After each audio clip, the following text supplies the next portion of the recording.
Y entre ayer y hoy se están celebrando dos jornadas sobre vivienda. Lo hace la Red Europea de Lucha contra la Pobreza y la Exclusión Social en Oviedo a través de un simposio titulado Emergencia Habitacional, Vivienda Digna y Sociedad Inclusiva. Participan más de un centenar de personas para debatir distintos aspectos relacionados con la vivienda, como la regulación y el acceso al mercado, la infravivienda o el sinhogarismo.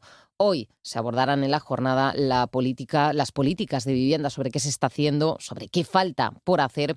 Y una de las ponentes será Andrea Jarabo, responsable de comunicación e incidencia de Provivienda, una asociación que defiende el derecho a la vivienda en la lucha contra la exclusión residencial. Ya nos escucha Andrea Jarabo. ¿Qué tal? Muy buenos días.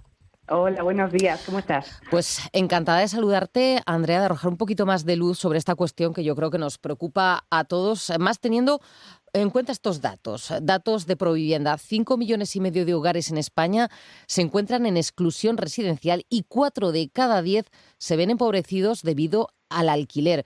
Con estos datos, ¿cómo de grave y urgente es solucionar el acceso a la vivienda en España? Pues claramente es muy urgente porque los datos muestran que el problema de la vivienda, especialmente en el caso del alquiler, tiene un especial impacto en el empobrecimiento general de la población, ¿no? En caso de las personas vulnerables, profundiza su situación y en el caso de las clases medias, favorece su empobrecimiento. Si bien el problema es de carácter estructural en nuestro país, pues las recientes movilizaciones también nos muestran que existe mucho malestar social en la actualidad, ¿no? Y que la ciudadanía está exigiendo actualmente pues respuestas en el aquí y en el ahora. ¿Crees que habrá más movilizaciones a futuro si esto no cambia? Pues la verdad es que lo que estamos viendo es que es un malestar muy grande, ¿no? Y que al final la sociedad civil sí que se organiza, se mueve y que al final reivindica una situación que realmente resulta flagrante para muchas familias y en especial para personas, personas migrantes, personas jóvenes, personas con pocos ingresos, personas en situación de desempleo, etcétera. Esto agrava la desigualdad, entiendo, entonces. Efectivamente, existe una clara desigualdad y que solemos ver actualmente esta desigualdad se estructura mucho en función de los regímenes de tenencia, ¿no? Entre aquellas personas que han podido acceder a la vivienda en propiedad o que tienen pagos pendientes también mediante pagos hipotecarios y aquellas que están en una situación de alquiler en la que los precios del alquiler están empobreciéndoles tanto que no pueden llegar a acceder tampoco a una vivienda en propiedad, ¿no? Comentabas antes que es estructural esta cuestión y también generacional. Pues en cierto modo sí que hemos visto que los problemas relacionados con la juventud, los problemas de emancipación, son problemas que llevamos viendo desde hace muchísimos años, ¿no? Realmente en España la forma en la que hemos tratado el tema de la vivienda en muchas ocasiones ha sido a través del apoyo también familiar y no tanto del apoyo de las administraciones.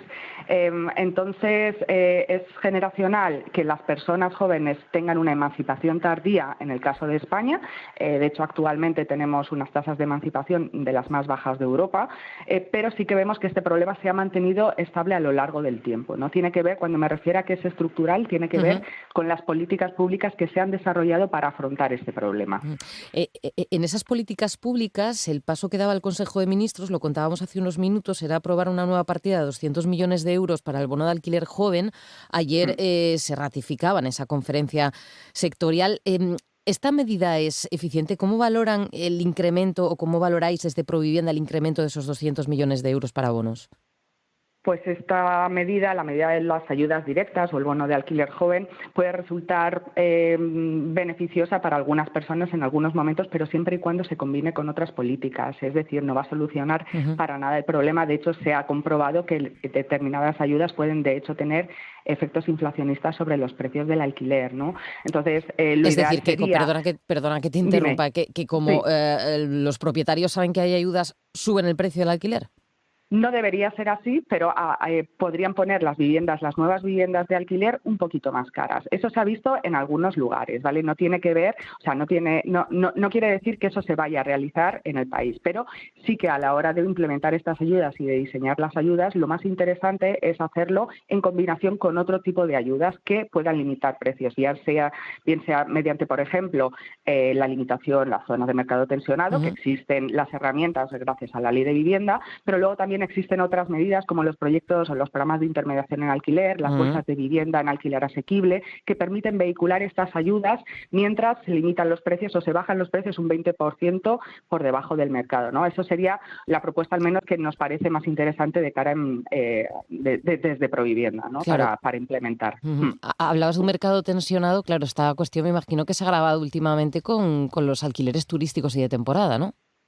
Bueno, los alquileres turísticos y de temporada, efectivamente, lo que vemos especialmente de aquellos que no están regulados, ¿no? Porque en caso de que exista una regulación, se entiende que hay una planificación de la capacidad de una ciudad para absorber la demanda turística, ¿no? Y hay una planificación tanto económica como de su actividad de cara a ver qué número de alquileres turísticos se pueden plantear o se pueden tener en la ciudad. El problema viene cuando existen una serie de alquileres turísticos que no están regulados, que son ilegales y cuya actividad no está regulada directamente por la norma, ¿no? Entonces, en este caso, lo que sería interesante sería implementar medidas que pudieran inspeccionar y pudieran sancionar aquellos alquileres que no están regulados y que no están planificados precisamente por la acción municipal, ¿no? Andrea, ya para terminar, decía esta semana la ministra Isabel Rodríguez, la ministra de Vivienda, que es necesario blindar el parque de vivienda pública. ¿También es necesario un pacto de Estado de vivienda? La verdad es que en eso sí que estamos totalmente de acuerdo. Es necesario un pacto de Estado que facilite el acceso a una vivienda entre los diferentes grupos políticos, pero también entre los diferentes niveles de la Administración, porque es un problema que recae tanto en municipios como en comunidades autónomas como en el Estado, ¿no?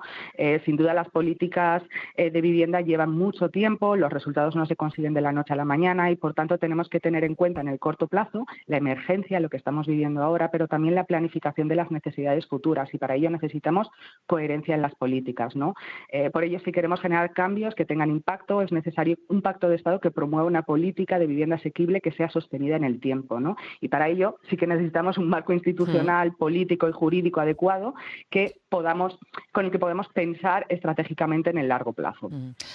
Andrea Jarao, responsable de comunicación incidencia de Provivienda, hoy en esas jornadas, en ese simposio de emergencia habitacional, vivienda digna y sociedad inclusiva de la Red Europea de Lucha contra la Pobreza y la Exclusión Social en Oviedo. Andrea, muchísimas gracias por atendernos y que tengáis muy buena jornada hoy y que os escuchen, que haya soluciones para la vivienda. Muchas gracias. Andrea, buenos días, gracias. Buenos días.